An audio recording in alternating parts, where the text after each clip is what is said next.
Everett Holloway's rise to success was a testament to his unwavering ambition and sharp intellect. Born to middle-class parents, he had always possessed a keen understanding of numbers and a drive to prove himself. After graduating from the University of Minnesota with a degree in finance, Everett quickly climbed the corporate ladder at Pinnacle Investments, one of Minneapolis's most prestigious financial firms. By the age of 35, Everett had become the youngest partner in the firm's history, known for his shrewd investment strategies and ability to close even the most challenging deals. His corner office on the 40th floor of the Pinnacle Tower offered a panoramic view of the city he had conquered, a daily reminder of how far he had come. Colleagues described Everett as brilliant but ruthless, a man who would stop at nothing to achieve his goals. Alana Holloway had once harbored dreams as vivid and colorful as the canvases she loved to paint. The daughter of a renowned art professor at the Minneapolis College of Art and Design, Alana had shown promise as an artist from a young age. Her abstract paintings, with their bold strokes and emotive use of color, had garnered attention in local galleries during her college years. However, the practical concerns of adult life had slowly eroded her artistic aspirations. After marrying Everett at 24, Alana found herself swept up in the world of corporate wives, charity galas, and country club memberships. Her paint-stained jeans and eclectic studio apartment were replaced by designer dresses and a showcase home in Maple Grove. While she still painted occasionally, her works now adorned the walls of their home rather than gallery spaces, a constant reminder of the path not taken.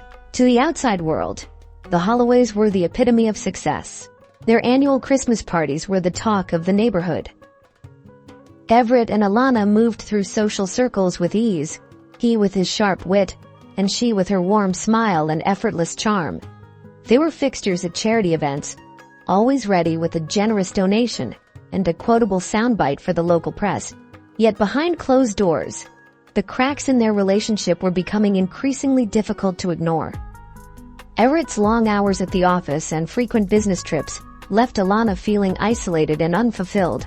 She yearned for the passion and creativity of her youth, feelings that seemed increasingly distant in the face of endless social obligations and the pressure to maintain their immaculate image. For his part, Everett found himself growing frustrated with what he perceived as Alana's lack of ambition. He couldn't understand why she wasn't content with the life he had provided, why she still clung to her hobby of painting, when she could be networking with other corporate wives or involving herself in more prestigious charitable causes. Dominic Reeves had always been a man caught between two worlds. Raised in a blue-collar family in North Minneapolis, he had learned the value of hard work from an early age, helping his father with plumbing jobs on weekends and during summer breaks. His natural aptitude for the trade, combined with his father's tutelage, had made him one of the most sought-after plumbers in the Twin Cities by his late 20s. But Dominic possessed another gift, one that seemed at odds with the gritty nature of his chosen profession. Flaccid with chiseled features, piercing green eyes, and a physique honed by years of physical labor, Dominic had the looks of a model straight out of a fashion magazine. It was a passing comment from a satisfied customer, the wife of a local talent agent, that led Dominic to explore this other side of himself. Soon, Dominic found himself living a double life. By day, he donned work boots and carried a toolbox, expertly navigating the intricacies of pipes and fixtures. By night and on weekends, he slipped into designer clothes and struck poses for cameras, his image gracing local billboards and magazine ads. It was on a sweltering Tuesday in June when Dominic first crossed paths with Alana Holloway. A routine call about a leaky faucet brought him to the house. As Alana opened the door, Dominic was struck by her natural beauty. As Dominic worked on the faucet, the two fell into easy conversation. Alana, starved for intellectual stimulation, was surprised and delighted by Dominic's knowledge of art.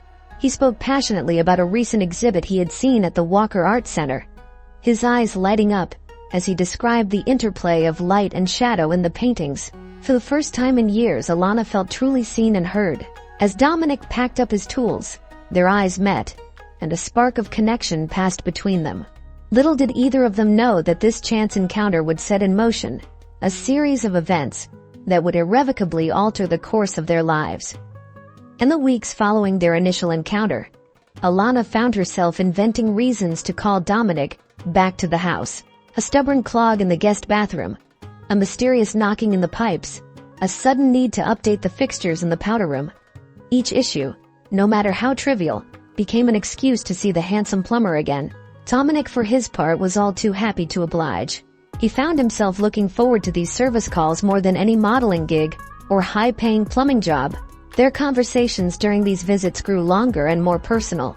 Alana confided in Dominic about her abandoned dreams of becoming an artist, while he shared stories of his struggles to balance his two careers and find his place in the world. One afternoon, as Dominic was finishing up some work on the main floor bathroom, Alana invited him to see her art studio, a converted sunroom that Everett had grudgingly allowed her to use for her hobby. As they stood surrounded by her canvases, some finished and others works in progress, Dominic was struck by the raw emotion evident in her brushstrokes. Without thinking, he reached out and took her hand, telling her how talented she was and how she shouldn't give up on her dreams. The touch of his hand sent current through Alana's body. Before either of them fully realized what was happening, they were in each other's arms. Years of pent-up longing and desire pouring out in a passionate kiss. From that moment, Alana and Dominic's relationship evolved into a full-blown affair. They seized every opportunity to be together. Their encounters a heady mix of physical passion and emotional connection. Dominic would arrive under the guise of performing routine maintenance, and Alana would lead him to her studio, where they would lose themselves in each other's embrace. As the weeks turned into months, their relationship deepened. Dominic encouraged Alana to start painting again in earnest, and she found herself rediscovering her love for art. But their happiness was always tinged with the knowledge that what they were doing was wrong. Alana was racked with guilt over betraying Everett, even as she acknowledged to herself that their marriage had been emotionally over for years. Dominic struggled with his role as the other man, his working-class background making him feel like he could never truly be a part of Alana's world. Their affair was a dangerous dance of close calls and near misses. There was the time Everett came home early from work, forcing Dominic to hide in a closet for over an hour. Another instance saw them having to hastily rearrange Alana's studio when a neighbor dropped by unexpectedly. Each close call added to the thrill of their forbidden romance, but also served as a stark reminder of the precarious nature of their situation. As summer began to wane, both Alana and Dominic knew that things couldn't continue as they were. Something would have to give. Alana had begun to tentatively broach the subject of leaving Everett, while Dominic found himself daydreaming about a future where he and Alana could be together openly. Neither of them could have predicted the tragic turn their story was about to take, or the devastating consequences that awaited them on that fateful day in July. July 15, 2023, dawned bright and oppressively hot. The kind of summer day where the air shimmered with heat and the pavement could fry an egg.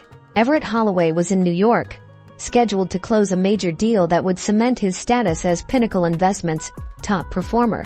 Alana, believing she had the house to herself for the next 2 days, had invited Dominic over under the pretense of checking the air conditioning system. As Dominic's battered work truck pulled into the Holloway's driveway at 10 a.m., Alana felt the familiar flutter of excitement in her stomach. She had spent extra time on her appearance that morning, putting on a flowing sundress that Dominic had once complimented and dabbing on the perfume he loved. When she opened the door, Dominic's appreciative gaze made her feel more alive than she had in years. They barely made it to the studio before falling into each other's arms, their kisses urgent and passionate. As clothes were shed and hands roamed familiar territory, neither of them heard the sound of a car pulling into the driveway. Everett Holloway was furious. The New York deal had fallen through at the last minute, due to a competitor's unexpected maneuver. Facing the prospect of returning to Minneapolis empty-handed and potentially losing his shot at a promotion, Everett had decided to fly home immediately, his mind racing with ways to salvage the situation. As he turned onto the house, his anger simmered, needing only the slightest provocation to boil over. The sight of the plumber's truck in his driveway was that provocation. Everett had never liked the idea of strange men in his house while he was away, and he had specifically told Alana to hold off on any repairs until he returned. Slamming his car door, he stormed towards the house, ready to give both his wife and this presumptuous tradesman a piece of his mind. The scene that greeted Everett as he burst into Alana's studio would be forever seared into his memory. His wife, her sundress hitched up around her waist, was straddling a shirtless man on the chaise lounge they had bought in Paris on their 5th anniversary. For a moment, time seemed to stand still as 3 pairs of eyes locked in a tableau of shock, horror, and dawning realization. Alana was the first to move, scrambling off Dominic with a strangled cry of Everett's name. Dominic, his face a mask of guilt and fear, reached for his discarded shirt. But Everett was faster. With a roar of rage, he launched himself at Dominic, his fists connecting with against the younger man's face. What happened next was a blur of violence and desperation. Dominic, despite his superior physical condition, was at a disadvantage, caught off guard and reluctant to fight back against his lover's husband. Everett, fueled by rage and humiliation, seemed to possess inhuman strength. He pummeled Dominic relentlessly, oblivious to Alana's screams and pleas for him to stop. In the chaos, the 2 men stumbled and crashed into Alana's paintings. Canvases fell, easels toppled, and art supplies went flying. A heavy marble sculpture, a wedding gift from Everett's parents, teetered on its pedestal before crashing down onto Dominic's head with a sickening crack. The sudden silence that followed was deafening.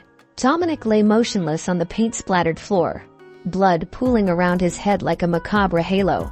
Everett stood over him, his knuckles bloody, chest heaving as the red mist of rage slowly cleared from his vision. Alana, her sundress torn and stained, stared at the scene before her in mute horror. Alana dialed 911, her voice breaking as she tried to explain what had happened. Everett, having washed the blood from his hands, sat in his home office staring blankly at the wall until the police arrived. The detectives had no idea about the plot twist that is about to emerge. The quiet of Maple Grove was shattered by the wail of sirens as police cars and an ambulance. Neighbors emerged from their homes, gathering in small clusters to whisper and speculate as they watched the grim procession of emergency vehicles. By nightfall, the Holloway residence was a hive of activity. Crime scene technicians combed through the studio, cataloging evidence and taking photographs. Detectives interviewed a stone-faced Everett and a distraught Alana in separate rooms. And in the center of it all, Dominic Reeves's body lay covered by a sheet, waiting to be transported to the medical examiner's office. The days following the incident were a whirlwind of police activity and neighborhood gossip. Detective Liana Ortiz, a veteran of the police department's homicide unit, was assigned as the lead investigator on the case. Known for her meticulous attention to detail and unwavering dedication to the truth, Ortiz approached the Holloway case with a determination to uncover every facet of the tragic event. As she pieced together the timeline of that fateful day, Ortiz found herself faced with a complex web of conflicting statements and circumstantial evidence. The 911 call made by Alana at 11:23 a.m. was brief and hysterical, with the distraught woman barely able to articulate what had happened. Everett's call, placed just 2 minutes later, was eerily calm as he reported an accident at his home. Neighbor testimonies painted a picture of an ordinary summer morning suddenly disrupted. Beatrice Lundquist, the 78-year-old retiree who lived across the street, reported seeing Dominic's truck arrive around 10 a.m., noting that it wasn't unusual as the handsome plumber had been a frequent visitor over the past few months. It was Beatrice who also witnessed Everett's unexpected return, remarking on his aggressive driving as he pulled into the driveway. Another neighbor was mowing his lawn when he heard what he described as a commotion coming from the Holloway residence. While he couldn't make out specific words, he recalled hearing a man's angry shouts and a woman's screams. Terrified, he had retreated into his house and debated calling the police before the sirens announced their arrival. The crime scene itself was a study in chaos.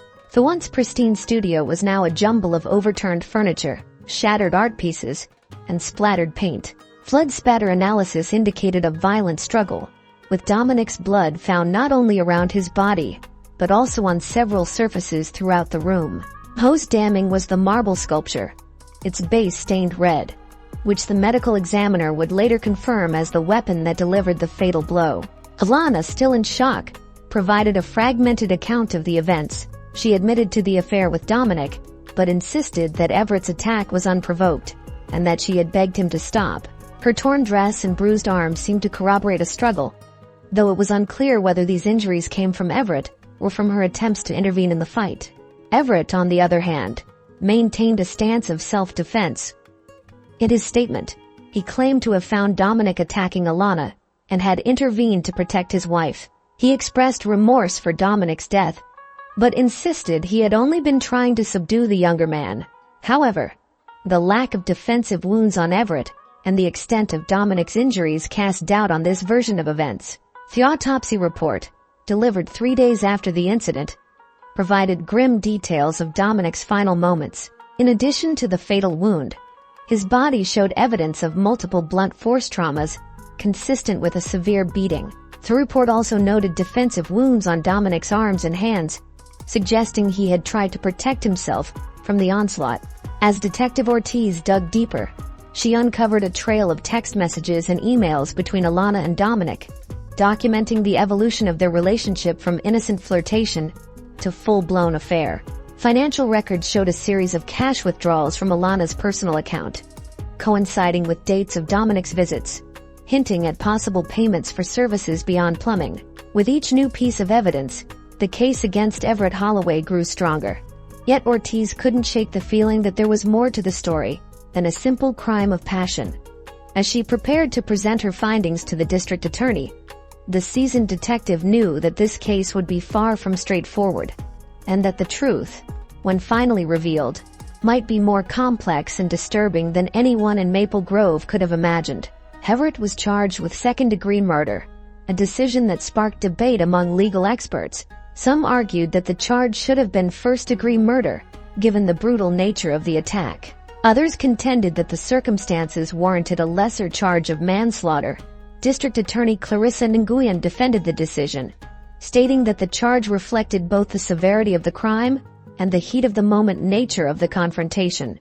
Everett's defense team, led by attorney Jerome Hoffman, crafted a narrative of a loving husband driven to temporary insanity by the shock of his wife's betrayal. They planned to argue that Everett had acted in the heat of passion, a strategy aimed at reducing the charges to manslaughter. Alana found herself in an impossible position. As the only witness to the crime, her testimony would be crucial. The prosecution pressed her to testify against Everett, while his defense team implied that her future financial security might depend on supporting her husband's version of events. It was during this process that a series of unexpected revelations came to light, adding layers of complexity to an already intricate case.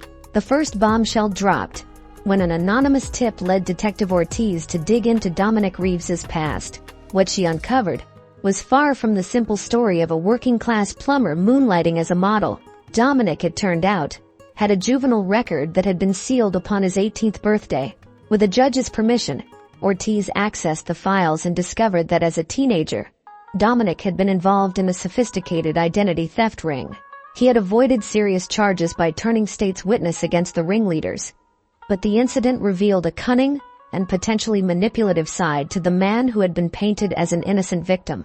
Further investigation into Dominic's adult life revealed a pattern of relationships with wealthy, married women across the Twin Cities. Bank records showed regular cash deposits, far exceeding what he could have earned from his plumbing and modeling work.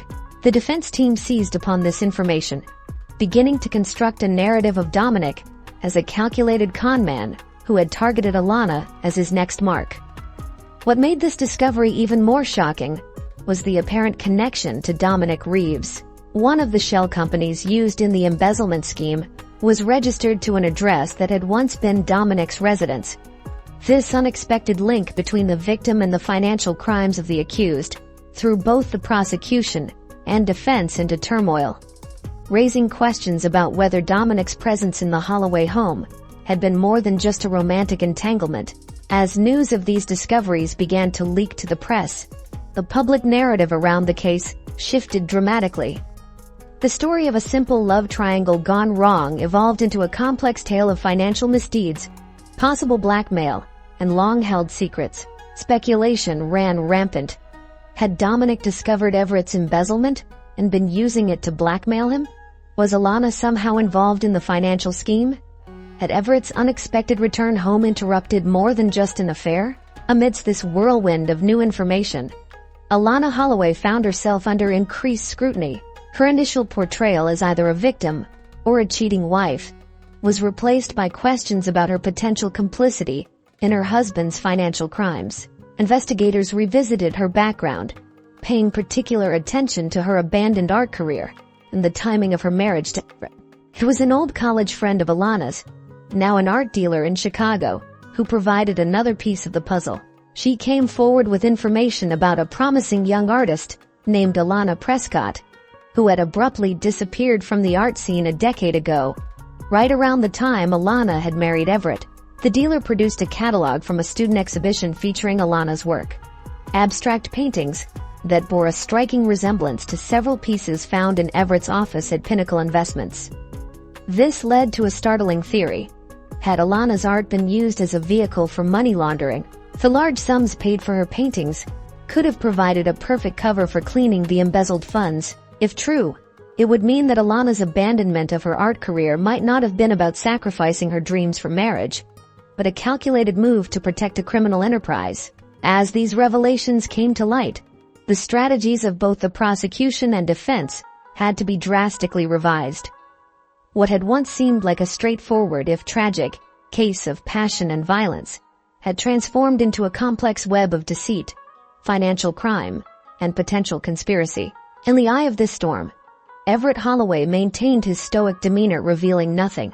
Alana, on the other hand, became increasingly agitated, her composed facade crumbling under the weight of the accusations and insinuations. And hovering over it all was the specter of Dominic Reeves, the charismatic plumber, whose death had set this entire chain of events in motion, and whose true role in the Holloway saga remained shrouded in mystery. As the trial approached, one thing became clear.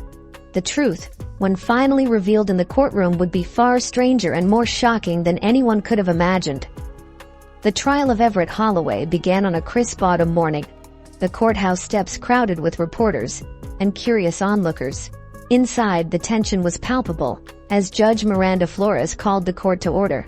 The prosecution, led by D.A. Nguyen, opened with a powerful statement, painting Everett as a man driven to violence by his need for control, both in his personal life and his financial dealings.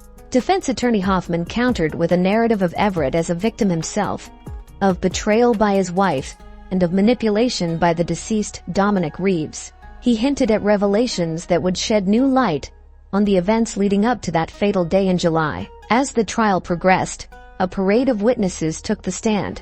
Forensic experts detailed the brutal nature of the attack on Dominic, while financial analysts unraveled the complex web of Everett's alleged embezzlement scheme.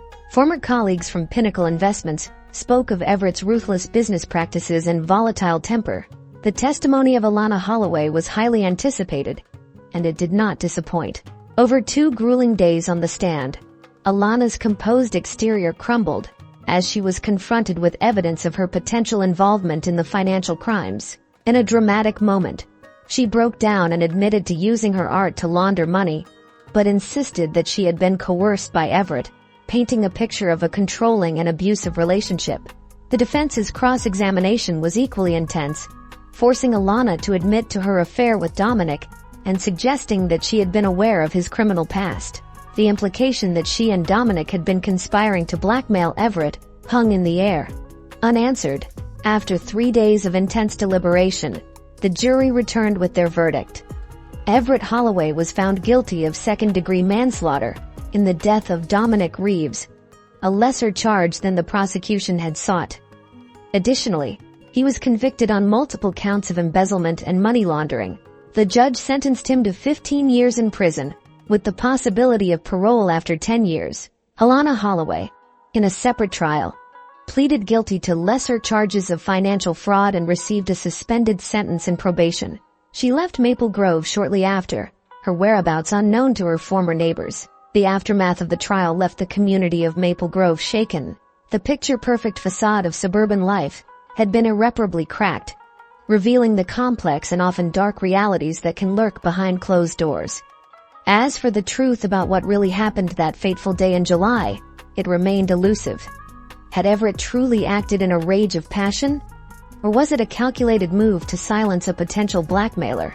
Was Alana a victim of her husband's machinations, or a willing participant in a life of crime? And what of Dominic Reeves? Was he simply in the wrong place at the wrong time, or a key player in a complex conspiracy? In the end, The residents of Maple Grove were left to ponder these questions, their faith in the idyllic nature of their community forever altered. The case of the Holloways served as a stark reminder that beneath the tranquil surface of suburban life, turbulent waters may always be waiting to break free.